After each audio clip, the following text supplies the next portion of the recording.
공증이라는 거 다들 들어보셨죠? 직장은 탄탄한가? 집이나 또는 전세 보증금 같은 거라도 있을까? 안녕하세요. 서초동 사람들의 진형희 변호사입니다. 제가 지난 시간에 돈 떼지 않고 받는 법에 대해서 설명드렸었죠.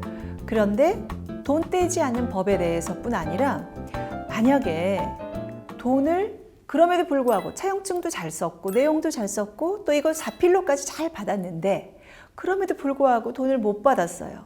자, 그러면 재판이라는 걸 해야 하는데 이 재판이라는 게 제가 변호사이지만 정말 변호사들은 재판하지 않는다는 얘기를 할 정도로 굉장히 어렵고 힘든 과정을 거쳐야 됩니다. 자, 그렇다면은 과연 이 재판을 하지 않을 수 있는 방법은 없을까? 너무 좋겠죠, 없으면. 있습니다.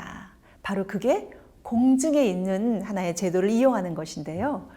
자, 공증이라는 거 다들 들어보셨죠? 그리고 실제로 법원이나 관공서 근처에 가면 공증이라는 빨간색 글씨체로 쓰여져 있는 여러 가지 광고 간판도 보셨을 거예요.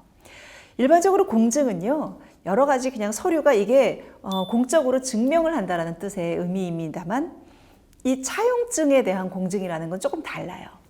자, 차용증을 들고 가서 자, 이거 공증해 주세요. 이렇게도 물론 할 수 있습니다만 그거보다 제가 말씀드린 재판도 필요 없는 공증이라는 것은 그 공증 사무실에 비치되어 있는 어떤 특별한 서류를 하나 이용하는 거예요. 그게 바로 뭐냐 하면 약속 어음 공정증서라는 것입니다.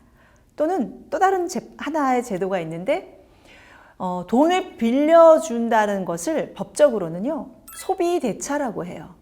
왜 그런 어려운 이름을 붙여야 되는지 저도 잘 모르겠어요. 하지만 돈을 빌려준다는 것을 소비대차라고 하고 돈을 좀 어려운 표현으로 금전이라고 한다면 금전 소비대차 공정증서라는 게 있어요. 아까 말씀드린 약속어음 공정증서와 금전 소비대차 공정증서, 이 두 가지의 이 공증 절차를 이용하면 재판도 필요 없이, 한마디로 저 같은 변호사도 필요 없이 무조건 그 사람의 재산에서 집행도 가능한 엄청난 막강한 효력을 가질 수 있게 됩니다. 바로 이 절차를 이용하는 것인데요. 금전 소비대차라고요? 약속어음이라고요? 이거 너무 어렵죠? 이름 외우실 필요 없어요. 왜냐하면 이거는 공증이라고 되어 있는 어떤 사무실 문을 열고 들어가시더라도 여기에 다 이 서식은 어느 사무실에도 다 비치가 돼 있거든요. 그러니까 이거 재판 필요 없이 그냥 바로 돈 안 주면 집행해 버릴 수 있는 그런 거 있다던데요? 라고 하면 하면서 거기에 해당하는 서식을 그 공증 사무실에서 알아서 작성해 줍니다. 그러니까 이 방송을 보고 계신 분들은 그런 제도가 공증 사무실에 있다더라, 이것만 알고 계시면 되는 건 거죠. 굳이 긴 이름 외우실 필요 없습니다. 자, 즉 이렇게 공증 사무실에서 아까 말씀드렸던 그 두 가지 해당하는 것 중에서 아무거나 하나를 받아 놓으시면 말씀드린 것처럼 재판 필요 없이 그냥 바로 집행할 수 있어요. 그런데 여기서 한 가지 의문이 생기죠. 근데요, 만약에 그 사람이 돈이 하나도 없거나 그러면 어떻게 되죠? 라고 물어보시는 분들이 굉장히 많이 있으신데요. 사실은 그 경우에는 조금 방법이 없긴 해요. 왜냐하면 공증을 하든 또는 재판에서 돈을 받는 판결을 받던 간에 문제는 그 사람의 재산이 있어야만 재산을 가지고 올 수 있는 거거든요. 임의적으로 안 주면요. 그런데 재산이 있는지 없는지도 모르고 덜컥 돈부터 빌려주셨다. 근데 나중에 알고 보니까 이 사람이 돈 한 푼 없는, 아니면 이미 자기가 가지고 있는 모든 재산들은 다 빼돌려 놨다. 이럴 경우에 있어서라면 이게 참 대략 난감하거든요. 근데 처음부터 없는 사람이었었다면 본인이 그런 것도 조차 모르고 돈을 빌려준 나를 탓해야 되는 것인데요.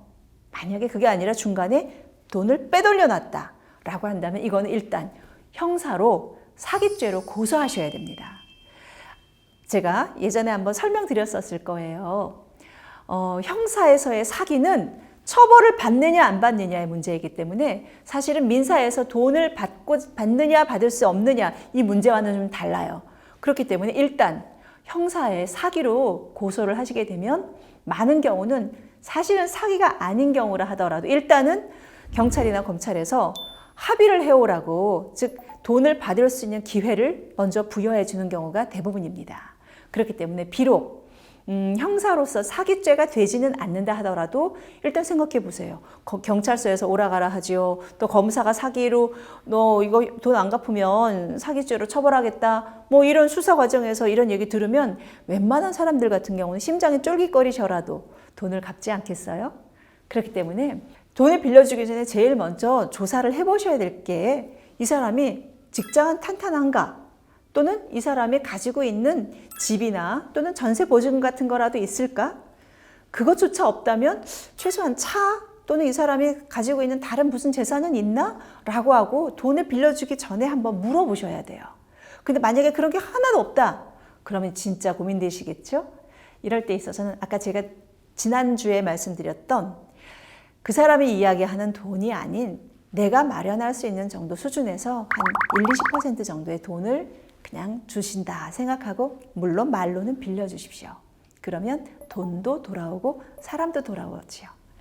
자, 그런데 만약에 이런 재산이 어느 정도 있다라고 한다면 그 돈을 가지고 나중에 내가 돈을 못 받을 경우에 집행을 할 수 있어야 돼요. 그 집행을 할 수 있는 방법은 재판도 있지만 지금 말씀드린 공증이라는 절차를 통해서 그 돈을 받아올 수 있는 강제적인 집행이 가능하다는 거 꼭 기억하고 계십시오.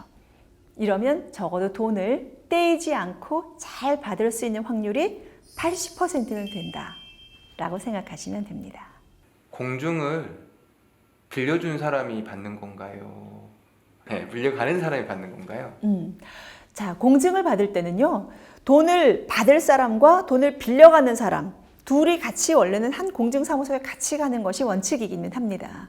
그런데 원칙적으로 돈을 받는 사람이 아니라 돈을 빌려가는 사람이 내가 이렇게 돈을 빌려간다 라고 해서 쓰는 게 사실은 더 중요하거든요. 그렇기 때문에 공증을 받으러 갈 때 둘이 같이 갈 수 있으면 제일 땡큐. 만약에 그렇지 않더라도 돈을 빌려가는 사람이 반드시 가서 공증을 받아야 돼요. 그리고 그 공증의 절차도 약소금 공정증서나 금전 소비대차 공정증서로 받아야 되는데 사실은 돈을 빌려가는 사람은 자기가 그냥 공증 받아왔어 라고 하면서 뭐 이상한 차용증에 공증도장 하나 찍어 갖고 올 수도 있거든요. 그러면 낭패죠. 제가 말씀드린 것처럼 약소금 공정증서나 금전 소비대차 공정증서 이 두 가지 중에 하나를 받으셔야 될 테니까 돈을 빌려가는 사람이 아닌 빌려받는 사람, 즉 내가 돈을 빌려주는 사람도 반드시 함께 가셔서 제대로 된 공증을 받는 게 중요하시겠죠. 돈이라는 건 내 주머니에 있을 때가 내 돈이지 남의 주머니로 옮겨지고 난 다음에는 그 돈이라는 게 참 어렵거든요. 그 일반적으로 공증을 받으려면 어디를 가면 되는 건가요? 자, 공증이라는 거는요. 특별히 뭐 누군가 아는 사무실 찾아가거나 그렇게 복잡할 필요가 전혀 없습니다. 공증을 받기 위해서는 공증이라고 써 있는 주로 법원 근처나 관공서 근처에 가면 굉장히 많이 있어요. 공증이라고 써 있는 모든 사무실에서 다 제가 말씀드린 이런 간단한 절차는 다 취급하고 있어요. 그리고 비용도 동일합니다. 왜냐하면 공증 수수료라는 것을 법에서 정해놨기 때문에 굳이 아는 사람 찾아가거나 또는 아는 사람 찾아가야 좀 더 싸겠지? 이런 생각하실 필요 없어요. 공증이라고 쓰여져 있는 어떤 사무실, 법원, 관공서 근처에 가시면 되고요. 돈도 거의 동일하기 때문에 아무 생각 없이 가셔도 괜찮습니다.